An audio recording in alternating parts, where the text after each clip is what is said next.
Dobrodošli na kanal Kodeks Militarija. U današnjoj epizodi, prvoj od dvije planirane u Čečenskom ratu, obradit ćemo događanja koja su dovela do prvog Čečenskog rata i kako je on završio. U drugoj epizodi ćemo naravno obraditi uspon Vladimira Putina i drugi Čečenski rat. Ova monumentalna događanja u 90. godinama bila su vrlo važna za današnju povijest Rusije. I zbog toga danas je s nama Viktor Trumbetaš. Poštovanje, Matija. Vojni povjesničar i stručnjak za geopolitiku, a osobito za Rusiju.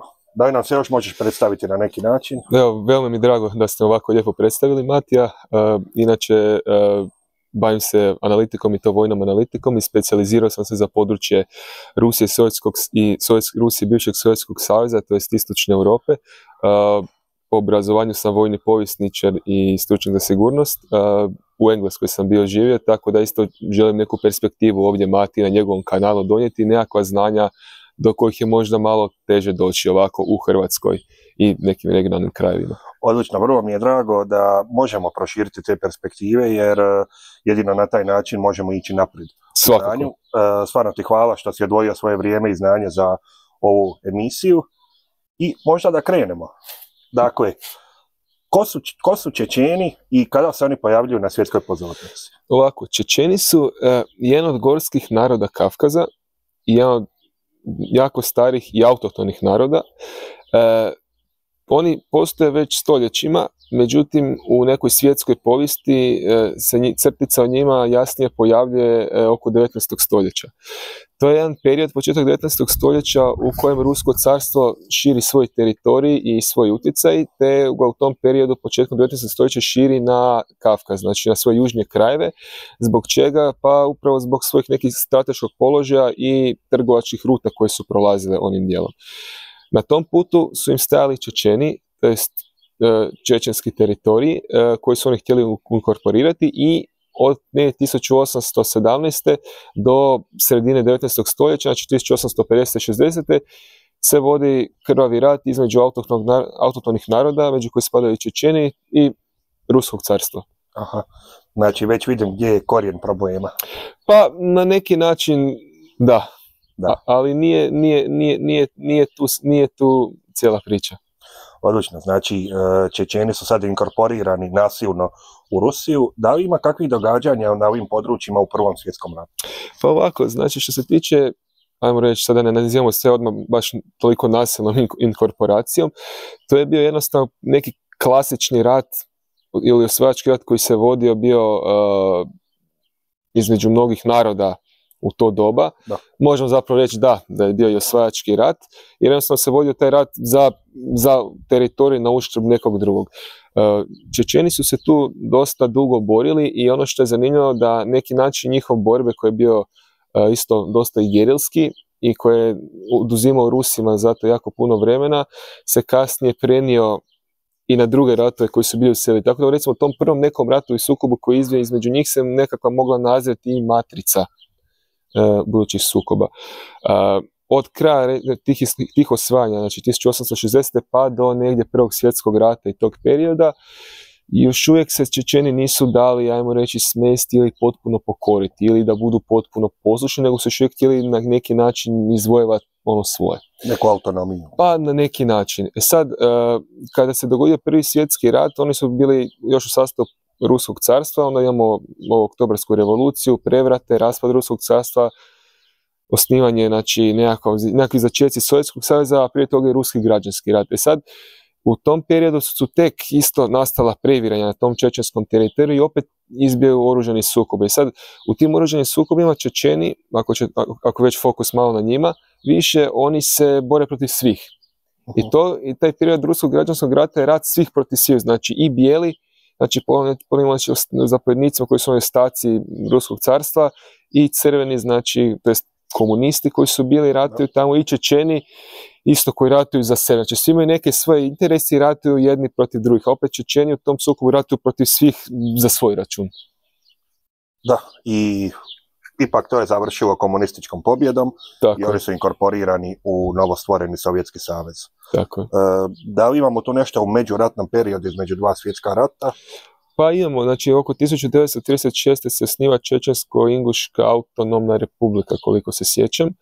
Znači to je neka vrst autonomije koju im je dao Sovjetski savez, neka vrst, znači nije državnost, ali na neki način kako kažemo okrupnjenje teritorija kao takvo, znači da imaju neki pravni status.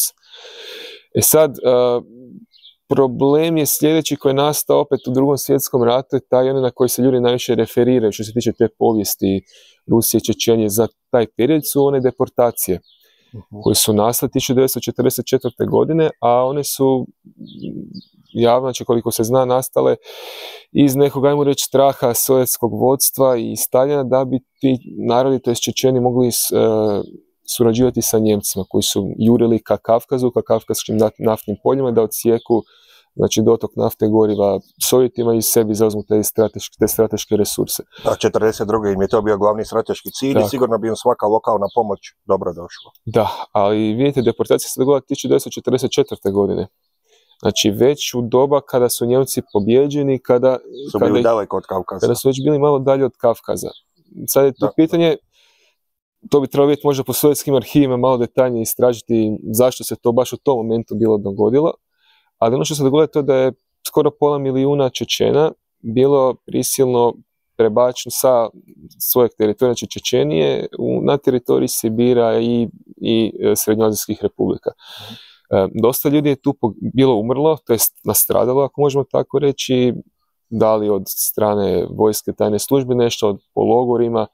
Dakle, velika su bila stradanja, spominje se oko 100.000 ljudi, čak i više od 500.000 koji su bili nasilno prebačeni. Znači, veliki jedan egzodus i trauma tog. To je taj neki diskurs. Sada, recimo, u tom periodu postojala jesu surađivanja određenih kavkazskih naroda sa Njemcima, ali to ne spada ništa više nego što je bilo među svim nekim narodima u Europi okupiranim, jer su Njemci među svim narodima gdje su došli, koji su zatekli, su uvijek našli nekog s kim bi mogli malo surađivati, ali većina čečenskog naroda bila uz Ruse i Sovjetski savez i htjela braniti svoje ognjišta od fašizma.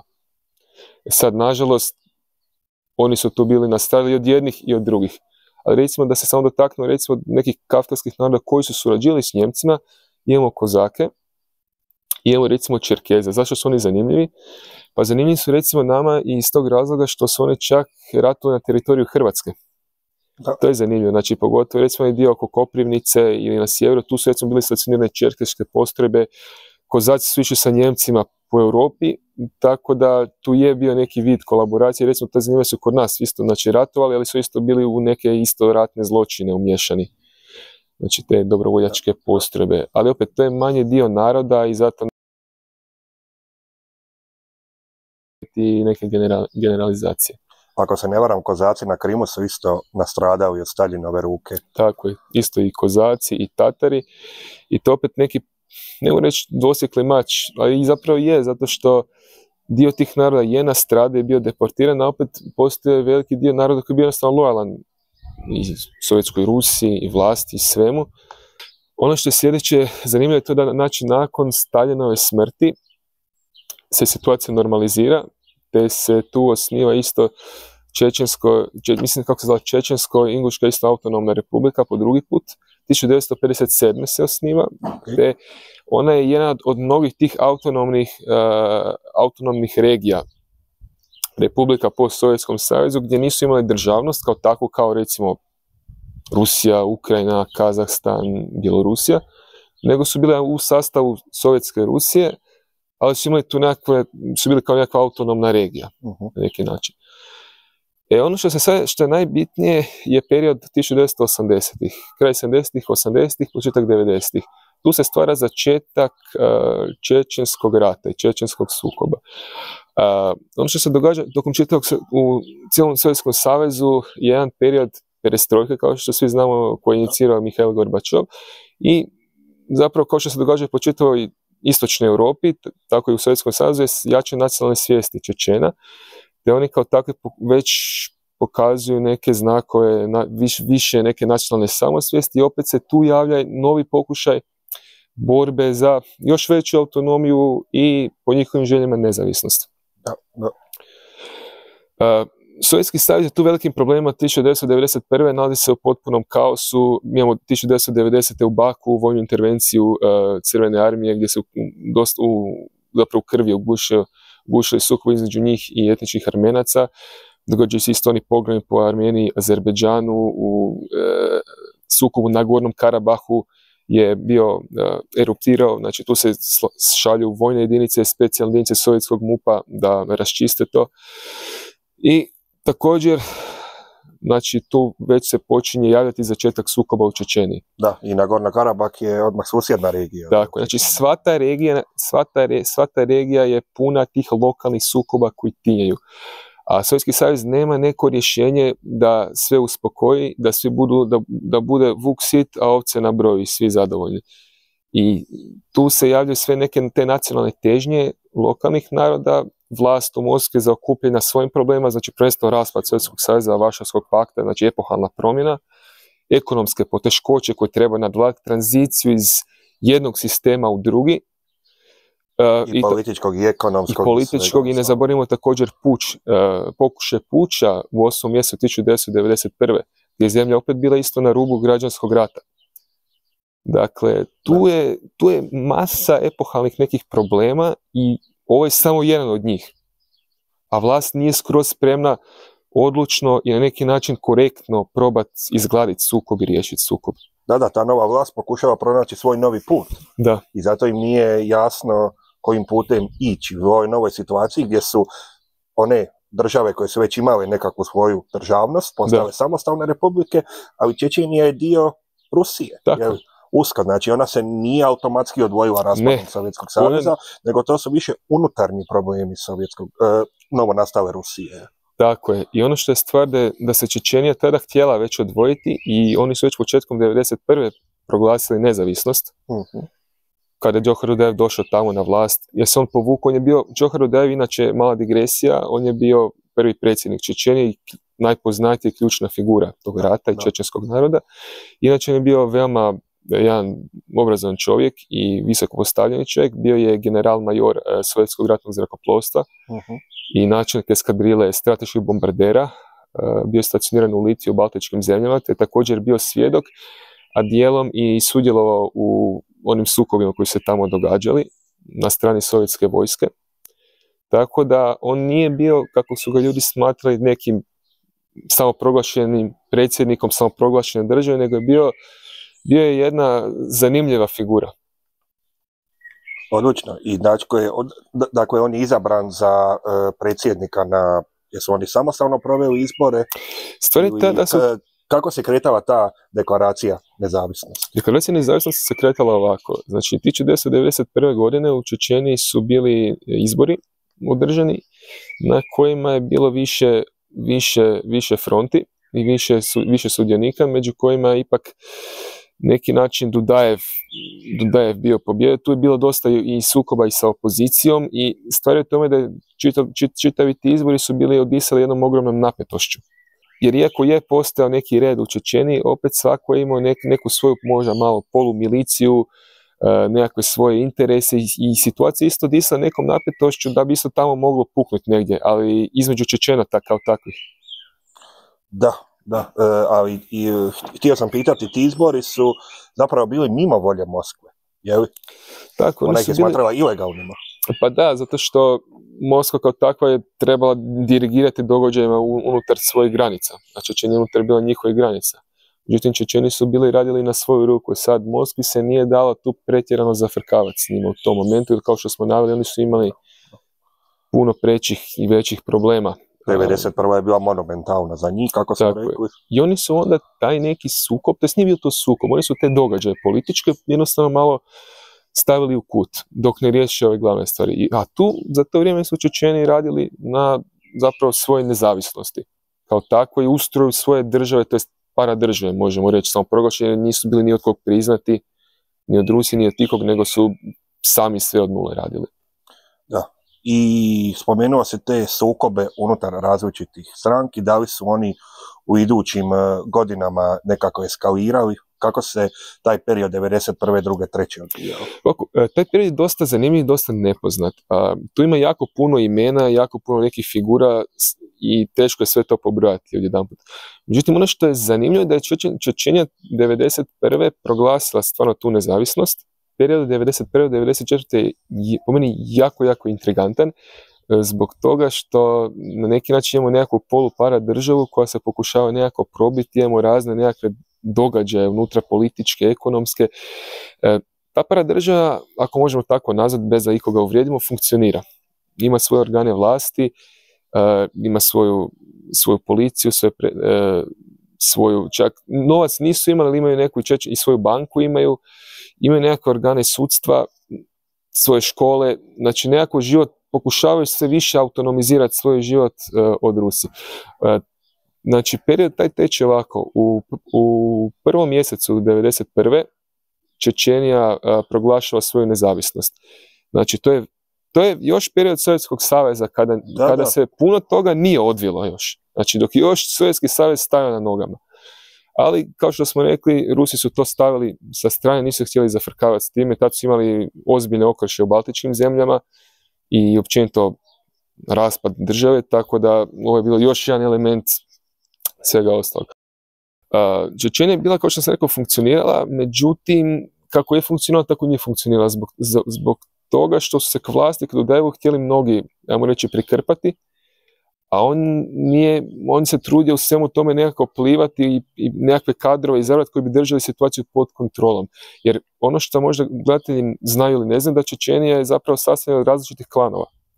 Okay. I taj narod je zapravo podijeljen po klanovima i svaki klan želi moć, svaki klan želi vlast, svaki klan želi novac.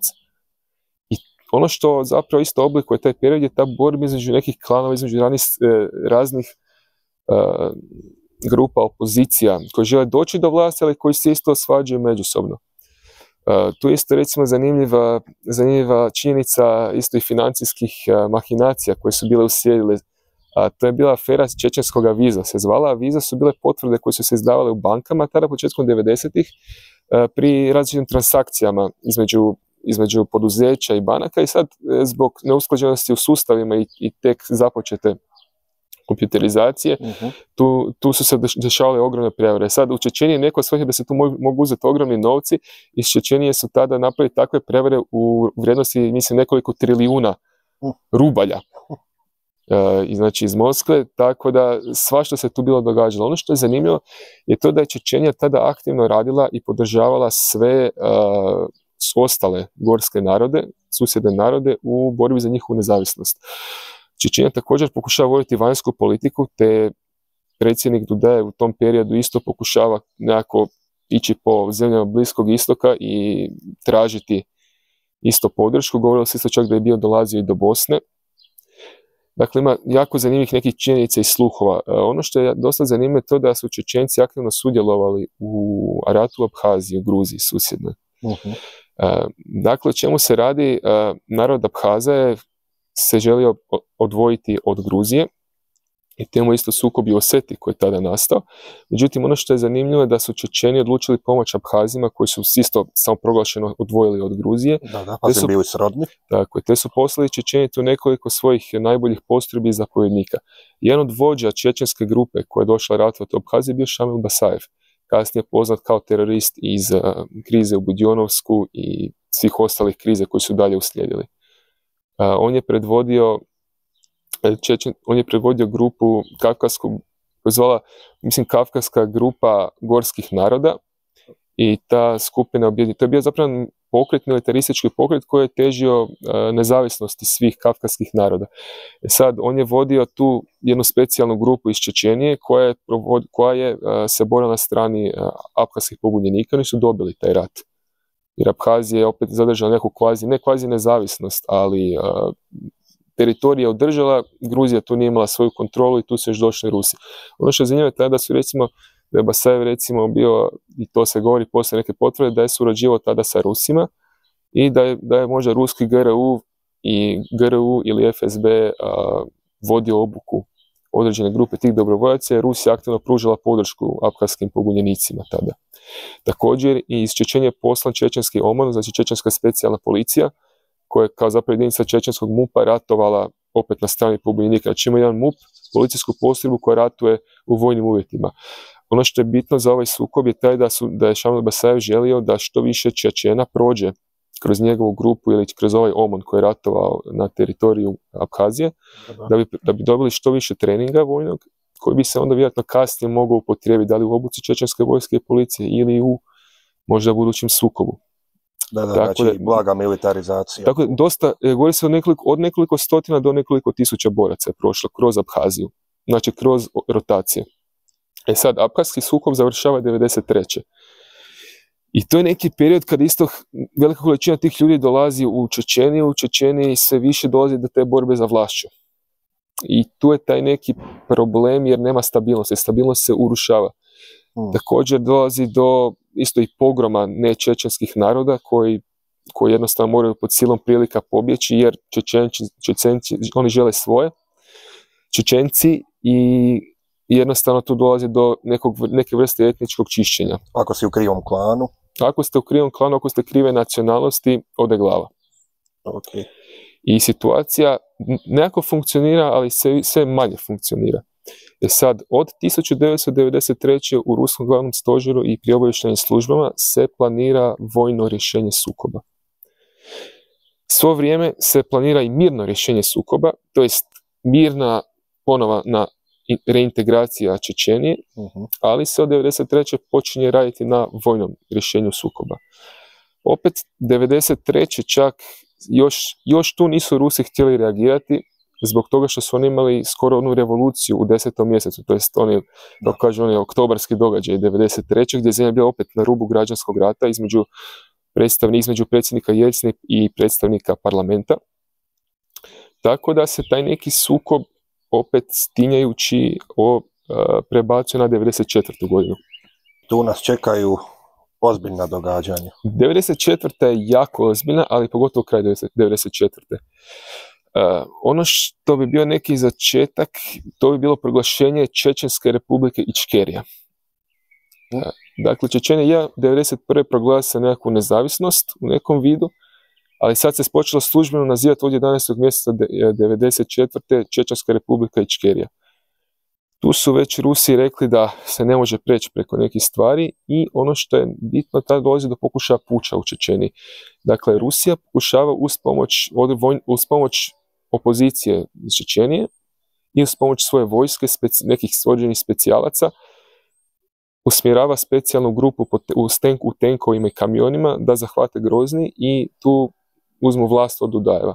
Znači imamo praktički građanski rat unutar Čečenije. Još ne. Znači to je zapravo pokušaj puča i prevrata. Taj puč je neslavno propao i on je upozorio Čečene da im se sprema zapravo rat.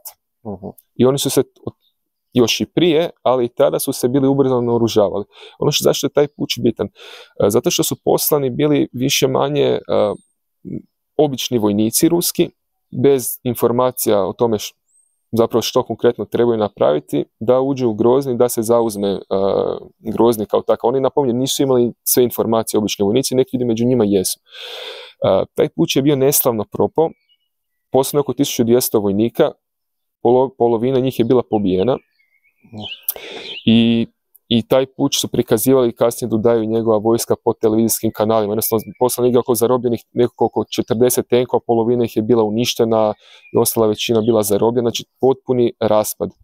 I taj neki put gdje su oni pokušali na brzaka svrgnuti Dudajeva je propao. Ono što je bilo zanimljivo je to da su neki vojnici zapravo došli tamo pod ugovorima na neki plaćenički način, jer niko normalno nije htio ići u takvu operaciju, međutim ruski FSK i FSB je uspio namamiti neke vojnike u tu operaciju i kasnije je bilo velikih problema jer su svi prali ruke u njih, nisu znali tko su oni, ne znamo tko su, ko ih je poslao. Plausible deniability. Isto što se dogodilo 1993. kad su pripadnici 4. kantemirovske tenkovske divizije pucali na Bijeli dom. Nitko nije htio ići na taj zadatak, ali su onda nekako na prijevaru, možemo reći, skupili ljude koji su išli odraditi taj zadatak, ali iz iste te divizije su vojnici pak sad išli u tajnu operaciju na zauzimanje Groznog.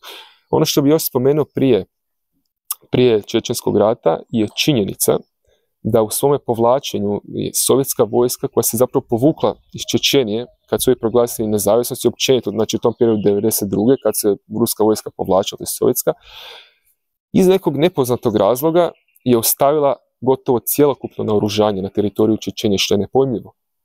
Cjelokupno naoružanje koje ni po količini nije trebalo pripasti Čečenskoj republici. Dakle, Čečenija je bila vrhunski naoružana, ako možemo količinski razgovarati, sad ne toliko kvaliteti, ali po svemu što su imali, oni su imali ogromno sovjetsko naoružanje, to nisu bili nekakvi banditi, razbojnici s kalašnjikovima ili RPG-ima, oni su imali ogromne količine oružja i ta činjenica je kasnije bila veliki predmet istraživanja u Rusiji, zbog čega je pušteno to oružje, koje se nije smjelo naći tamo, jer to oružje jednostavno dalo mogućnost oružanog otpora Čečena. I to ogromnog. Jer ove druge države su zadržale oružje u tom trenutku, Ukrajina recimo ogromnu količinu oružja, ali to je bio dio njihovih sporazuma sa Sovjetskim savezom, da se oružje koje se zatekne na teritoriju određene države ostavi toj državi. Međutim, Čečenija je dio još uvijek Sovjetskog saveza i Rusije, tako da to nema logike, ali eto, dogodilo se. Da. I ono što slijedi je objava Čečenskog rata. Početkom 12. mjeseca 1994. Mislim 11.12.1994. predsjednik Jelcin je objavio odluku o vraćanju konstitucionalnog poretka u Čečeniju. Dakle, nemamo objavu rata, objavu nekog oružanog sukoba, nego opet posebnu vojnu operaciju. Sugarcoating, možda i posebna vojna operacija. Sad, ta operacija je postala svjetski poznata.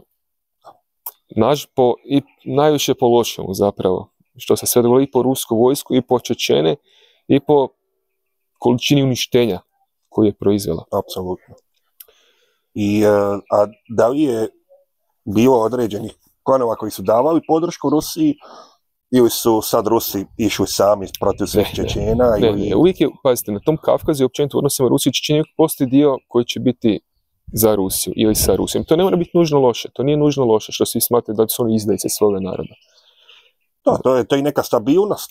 To je neka stabilnost, neki klanovi vide u suradnji sa Rusijom i nekom suživotu vide isto opstanak za sebe i vide bolje jednostavno i životne uvjete i neke financijske pogodnosti, nego da idu samostalno, kao što je recimo Dudaj bio išao. Sad, ako se možemo vratiti na rat, mislim da to gledateljima najzanimljivije. Da. Što se rata tiče, to je bila jedna operacija organizirana navrat na nos. Zapovjednik Pavel Gračov, koji je kasnije postao, to je tad je postao ministar obrane, je rekao da bi Grozni trebao biti zauzet u roku 2 sata sa jednim padobranskim pukom. To je rekao na konferenciji za novinare prije eskalacije rata i po toj izjavi je bio upamćen. Jer ono što je uslijedilo poslije 11.12.1994. je strava i užas. S kojim snagama su inicijalno Rusi došli? Da li se zna? Rusi su došli, govori se od jedno 15 ili više tisuća vojnika, do nije 40.000 vojnika, koji su bili grupirani u 4 glavne grupe. Znači sjever, zapad, grupa jug, mislim grupa je sjevero-zapad bila. I oni su iz svih tih pravaca učili u Čečeniju i kasnije išli u smjeru Groznoga. Grozno je bio centar otpora vlasti. Ono što treba znati da je čečenska vojska bila spremna i imala ozbiljne resurse. Imali su tenkove, jedno oko 60 tenkova, imali su preko 100 aviona, imali su skoro 30 višecjevnih bacača raketa, artiljerijskih oružja, protuavionskog oružja svih tipova i oni su u svom tom periodu pripremali obranu glavnog grada, po selima, po manjim gradovima i tako dalje. A imali se borbeno iskustvo i preko vojnog roka koji se vjerojatno kao sovjetski građani služili, ali spomenuo se vojno iskustvo iz Abhazije, baš specifično za taj teren koji je također specifičan. Gorsko-planinski teren, znači jako sličan lokalnim uvjetima. I eto, počinje ruska invazija krajem 1994. Kako su se odvijala ratna događanja? Ratna događanja su se odvijala ovako. Prvo je ruska vojska snažnim artiljerijskim topničkim pripremama tukla po Čečeni, po teritoriju Čečenije, po Groznom i ostalim gradima kako bi uništila protivničku obranu i zalihe. I kada je ta topnička priprema završila, krenuo je ulazak ruske vojske.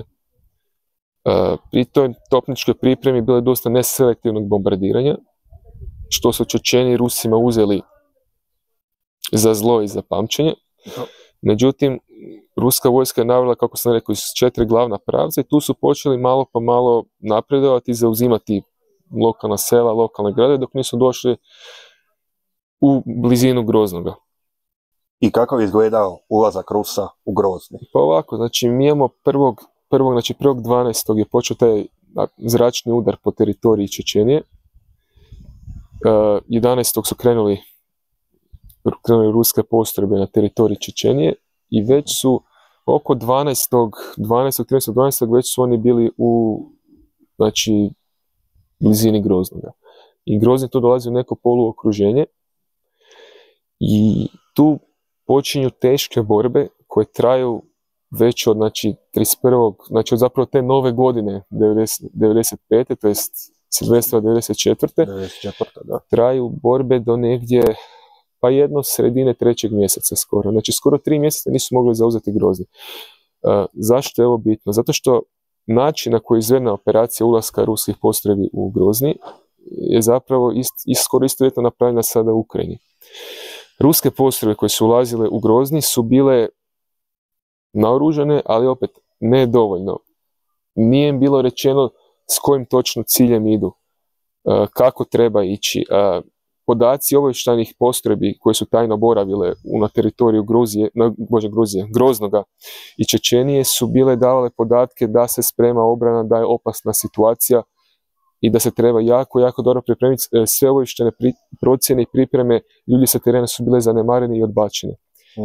U tu akciju se išlo na silu, išlo se bez, ajmo reći, točnijeg nekog plana, osim plana zauzimanja Groznog i slavanja Čečenije, i to je prouzročilo enormne gubitke ruskoj vojsci. Ruski tenkovi koji su ulazili u Grozni su imali cijevi podešne na ajmo reći, paradni mod, znači kao da su na vojnoj paradi.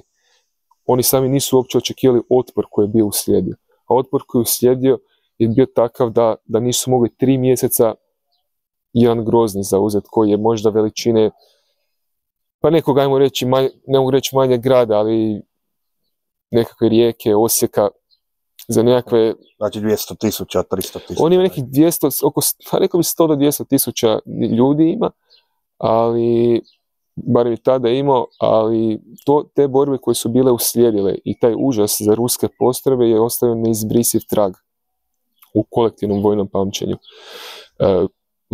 Znači što su Čečeni napravili, oni su pustili rusku vojsku da uđe kroz glavne ulice Groznoga i jednostavno su tu potrebili sve moguće taktike asimetrične borbe i uz pomoć ručnih raketnih bacača i eksplozivnih zamki su uništavali ruske kolone jedno po jedno. Uništili prednje vozilo, uništili stražnje vozilo, tuku po sredini, znači pucaju iz svih raspoloživih sredstava.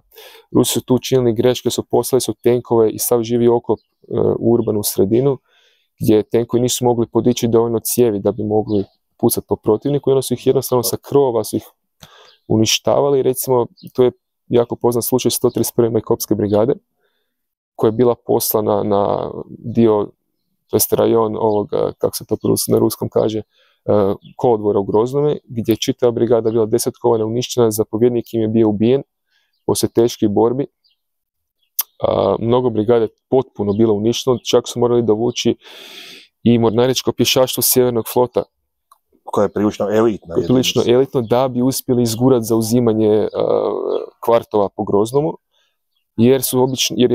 jer je obična vojska, ruska vojska koja je bila poslana, sastavljena iz velike većine ročnika. I profesionalca, ali i ročnika, znači mladih dečki kojima je to bio prvo neko borbeno iskustvo, a opet napominjem, niko od njih nije imao točno neke ciljeve, kuda se kretati, kako se kretati, što napraviti, kako se boriti protiv neprijatelja. Znači, Rusima je to bilo sve novo, a uz to su imali krive informacije. Plus, Čečeni su još napravili hrpu dezinformacije, znači upadali su Rusima u veze. Onda su, recimo, pomijenjali su sve znakove i table po gradu, pa su se vojnici izgubili, pa su upadali u zasjede. Još tu moramo napomenuti jedan diskurs koji se vodi u Rusiji, to je da su oni svi bili zapravo izdani Rusi. Zašto? Na jedan način da su Čečeni bili već upozoreni oko toga što se bilo događalo i koje će postrojbe ići, kojim pravcima. I to se kasnije smo stalo u Čečenskom ratu. da su mnoge informacije bile kupljene. Jer su Čečeni s pomoću korupcije u ruskim redovima kupili informacije, kupili vojne planove, kupili mape gdje se nalaze blok postoji ruske vojske, gdje treba zaobići, koga se može podmititi, kamo prošvercati oružje. I sve su to neke rupe koje su značajno slabile bile rusku vojsku. Negdje pri sredini prvog mjeseca ruske snage, znači to je već skoro 2-3 tjedna, uspijevaju zauzeti predsjednički dvorac, predsjedničku palaču Dudajeva, i tu se posebno ističu 68. izvidnički bataljun koji je jedan od specijalnih jedinica ruske kopnene vojske i 45. puk specijalnih ovih zračno-desantnih postrojbi koji je isto glavna specijalna postrojba ruskih zračno-desantnih snaga, i koji oni su doslovno u uličnim borbama zauzimali sobu po sobu, podrum po podrum, a fora je bila ta, ako možemo tako nazvati, da je rusko zapovjedništvo reklo tko zauzme dvorac i istakne rusku zastavu, na njemu dobit će zlatnu medalju Heroja Rusije.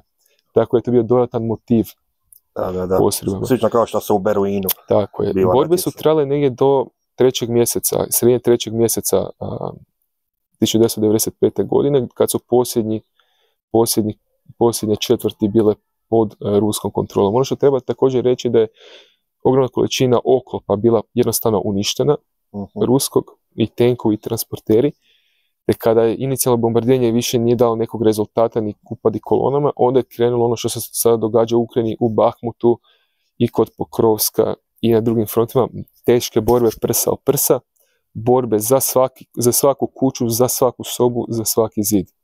I pretpostavljam velika količina neselektivnog bombardiranja. Tako je.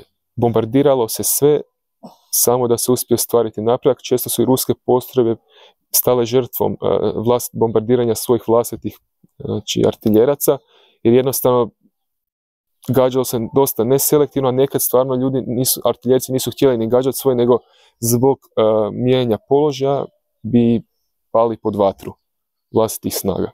Tako da puno je tu bilo žrtve, puno je bilo tu nekoordinacije, možemo reći nekad i izdaje među vlastitim redovima u ruskoj vojsci. Tako da nekim silama su oni uspjeli zauzeti grad do sredine 3. mjeseca. Da li je to zaustavilo čečenski otpor? Nikako. Čečenski otpor se nastavio i izvan Groznoga. Dakle, kako se zauzimanje grada bližilo kraju, tako se Džohar Dudajev i njegove, ajmo reći, elitne postrojbe, koje su još ostale iz čečenske vojske kao takve, koje nisu bile razbijene unutar Groznog, su se povukle izvan glavnog grada, te se od tuda sada boj prenio pak, znači, na ove nezauzete teritorije, na ove manje gradove protiv Rusije. Dakle, gerilski rat se nastavio nakon pada Groznoga.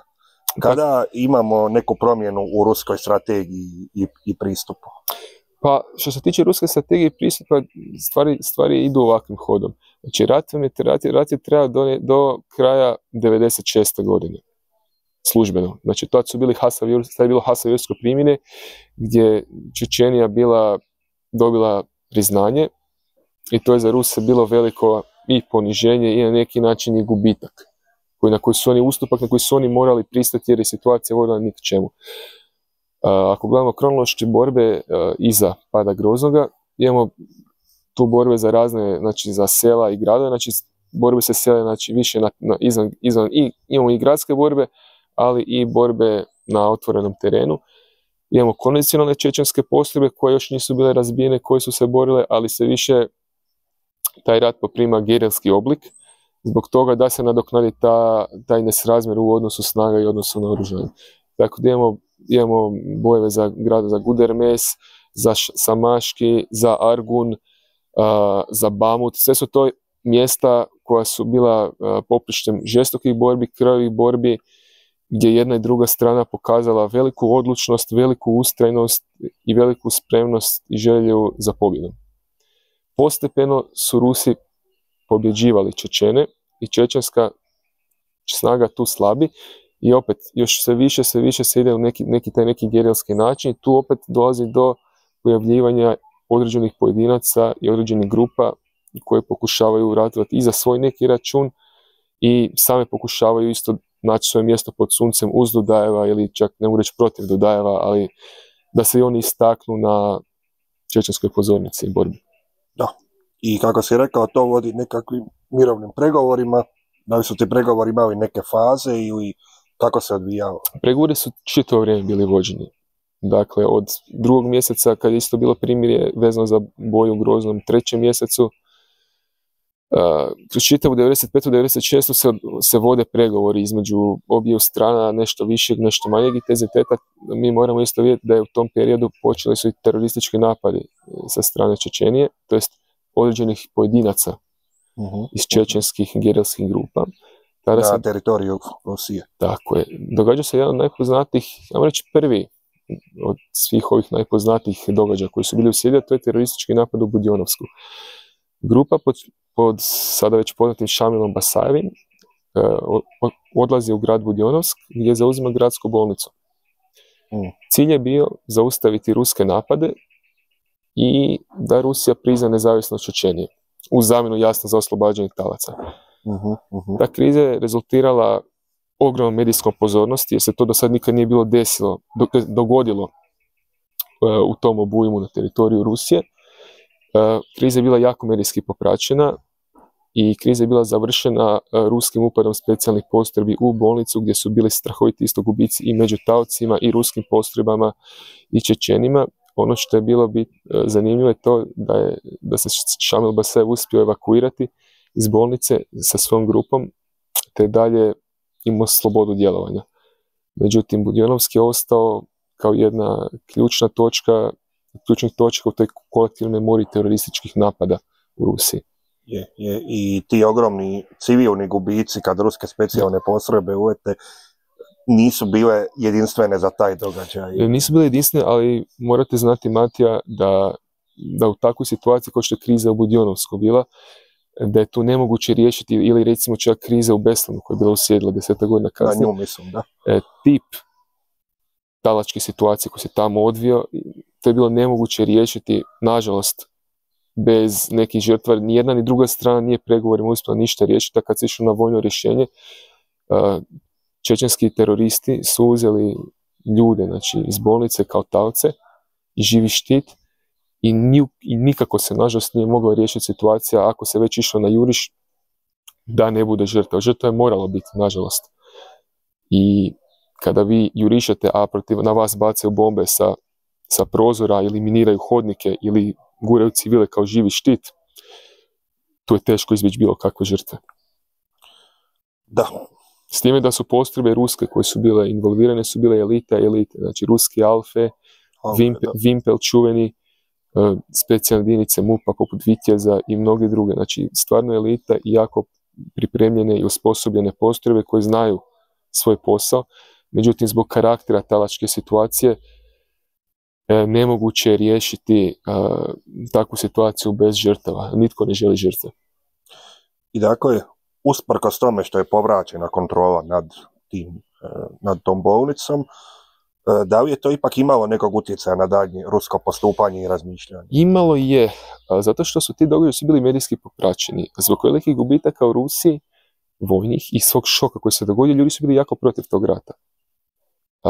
Prvenstveno su svi mislili da se prije rata u Čečeniji taj rat mogao mirno dogovoriti, a možda i je mogo, jer stvarno su bile neke nijanse i neki pregovori, međutim jedna druga strana nije htjela potpuno odustati od svojih zahtjeva, a opet dosta s ruske strane nije bilo odlučnih ljudi koji su mogli pravilno riješiti u svoju korist taj sukob čak i prije rata.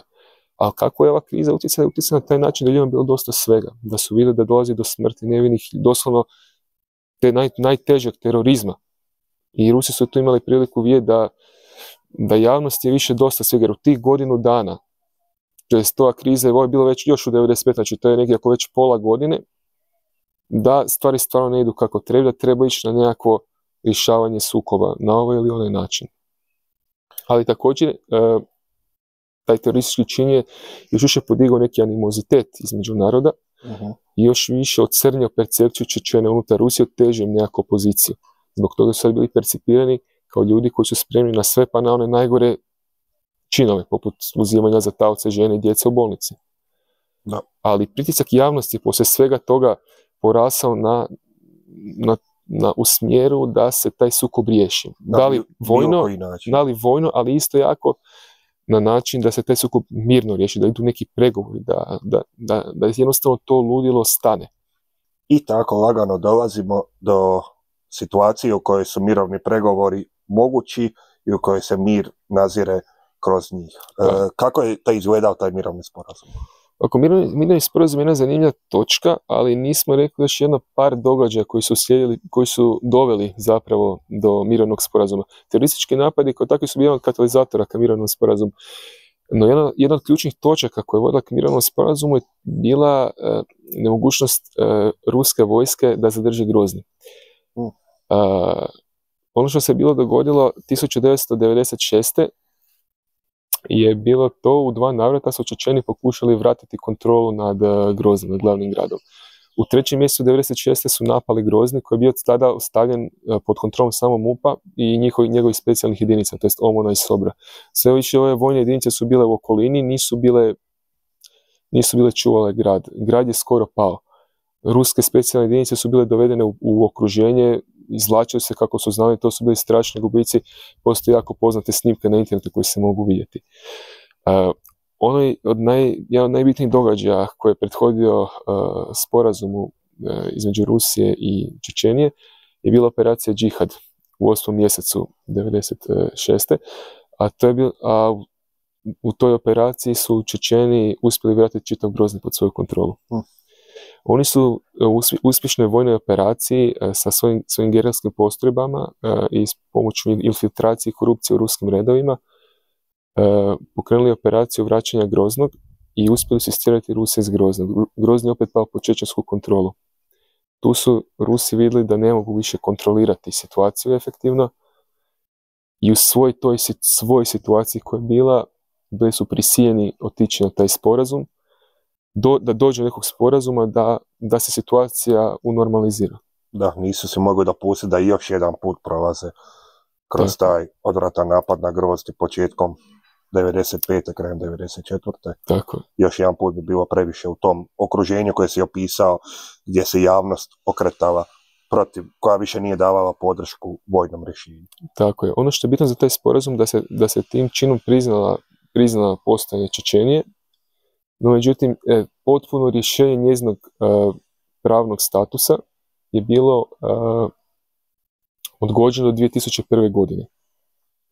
Tako da je Čečenija imala neku, de facto, imala je nekakvu nezavisnost, ali još uvijek je bila pravno, još uvijek je bila na svjetskim kartama bila gledana kao subjekt Rusija. Ali na terenu činjenično stanje je bilo priznato da teritorij kontroliraju Čečeni. Da. I poslije toga, a to je već tema za jednu drugu epizodu, imamo period postojanja Čečenske Republike Ičkerije od 1996. pa sve do drugog Čečenskog rata 1999. godine. Da, definitivno ćemo nastaviti tu priču, ali evo sad smo završili s prvim Čečenskim ratom. Pričamo možda malo o njegovim posljedicama.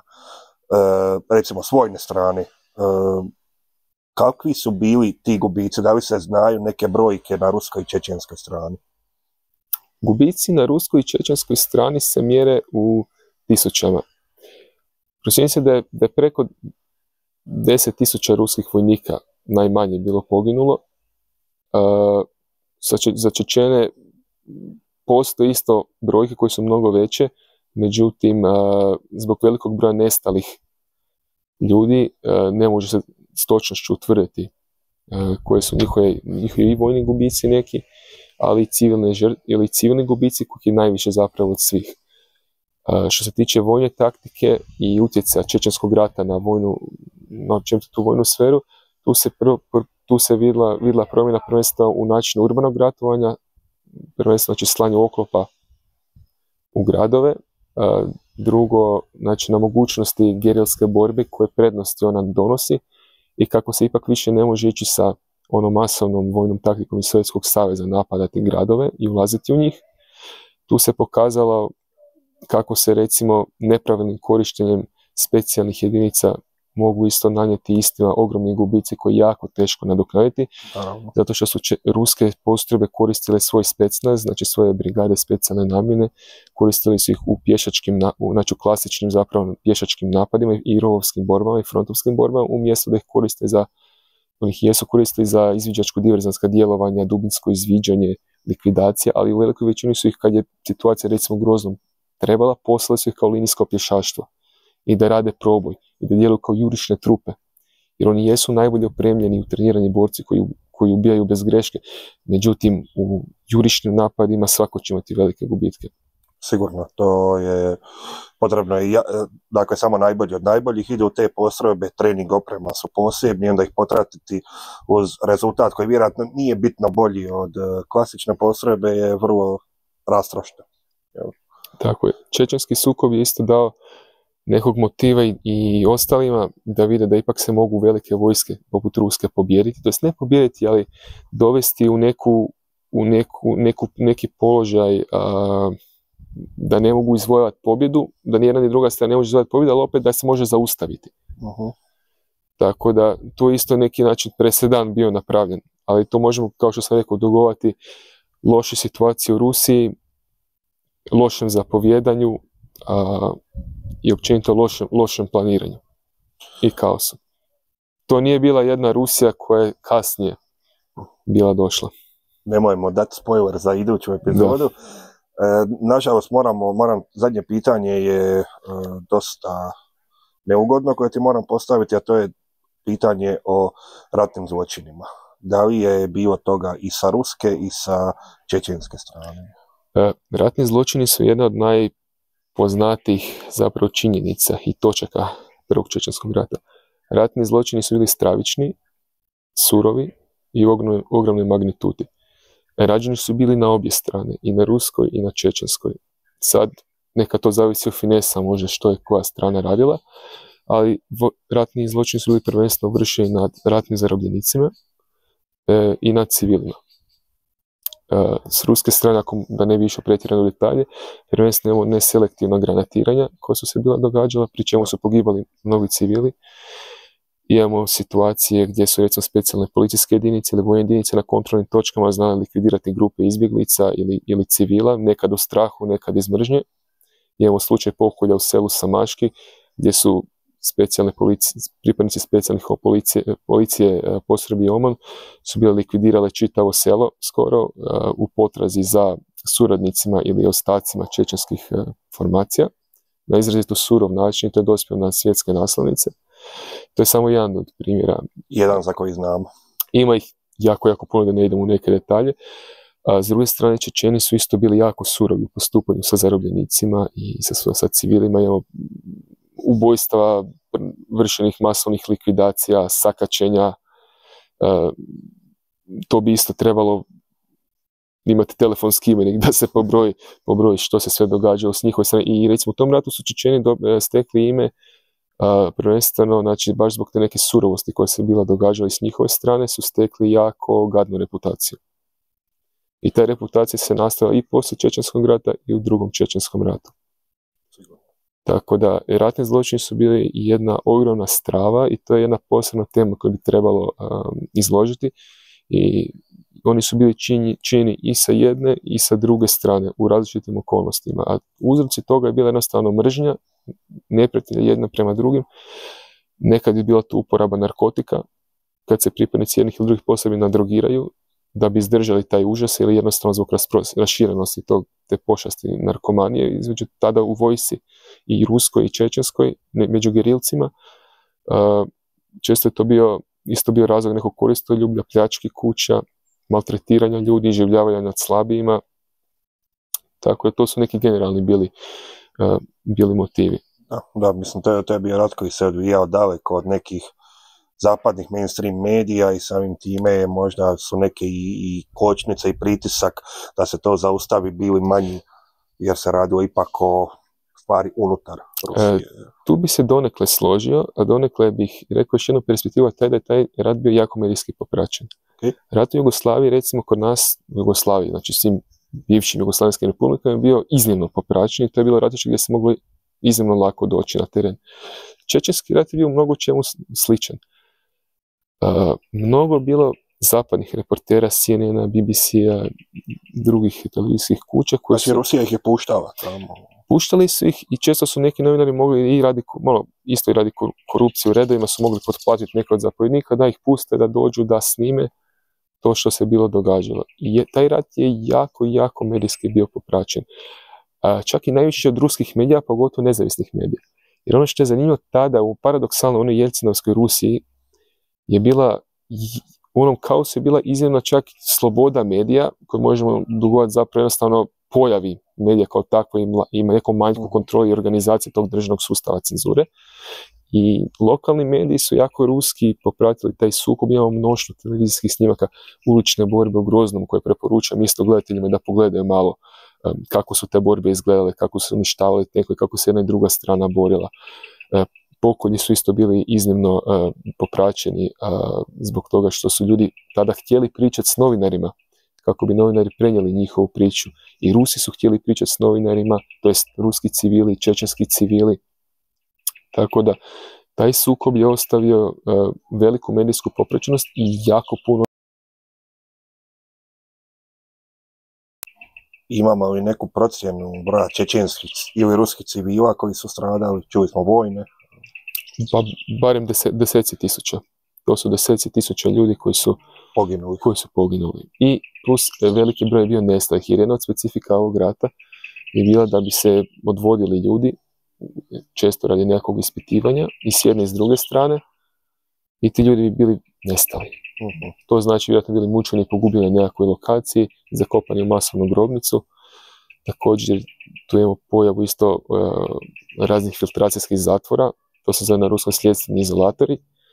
To su bila mjesta gdje bi se skupljali neprijateljske vojske, pripadnici neprijateljskih zarobljenih vojnika, koji je sve filtrirao tko je bio gdje, tko je šta radio. Tu su često i civili znali prolaziti zbog toga što bi vlasti, prvenstveno ruski, htjeli utvrditi što se dogodilo i kako se dogodilo, ali ta mjesta su bila često mjesta velikog zlostavljanja, čak i ubojstava ljudi, i općenito mjesta koja je svako normalno htio izbjeći pod svaku cijenu. Naravno. Tako da sve ono loše što se moglo dogoditi se je bilo tamo dogodilo. Čak je bilo nekih govora da bi se u Rusiji da se trebala baciti nuklearna bomba. Znači činjenica samo da se očisti to područje, da se riješi taj sukob. Da, i da se spriječe daljnje ruske smrti koje nisu prestajale. Ali ono što isto treba recimo s vojnog aspekta pogledati je taj da recimo su Čečeni u prvoj fazi rata konvencionalno se borili protiv Rusa. Oni su imali recimo u svom sastavu tenkove T-72 recimo i T-62 najvećim brojem, i oni su tenkovima se borili protiv Rusa. Čečenska vojska kao takva, malo bi više sad o njima razgovarao, ući da je fokus na čečenskom ratu, možemo i rusku vojsku isto jednom obraditi. Čečenske oružane snage su imale nekoliko brigada, imale su svoje specijalne jedinice, prvenstveno puk specijalne namjene Boris koje je vodio Ruslan Geljajev, on je isto imao iskustva iz Abhazije, i to je bila baš prava specijalna jedinica unutar čečenske vojske, znači ne nekakva gerilska skupina, imali su svoje i uniforme, i oznake, i beretke, i naoružani su bili automatskim naoružanjem. Artiljerijski sistemi su bili, znači haubice D-30 i ostali tada klasični artiljerijski sistemi unutar sovjetske vojske. Recimo BM-21 Grad su imali, minobacače su imali, pješačkog naoružanja je bilo nebrojeno, to su bile sve zapravo puške, oružje sovjetskog tipa iz serije AK od 47 do 74. Recimo, meni je zanimljiv aspekt čečenskog zrakoplovstva. Da, nitko o tome ne govori, međutim Čečeni su imali zrakoplovstvo nekoliko puta jače od, skoro 10 puta jače od Hrvatske.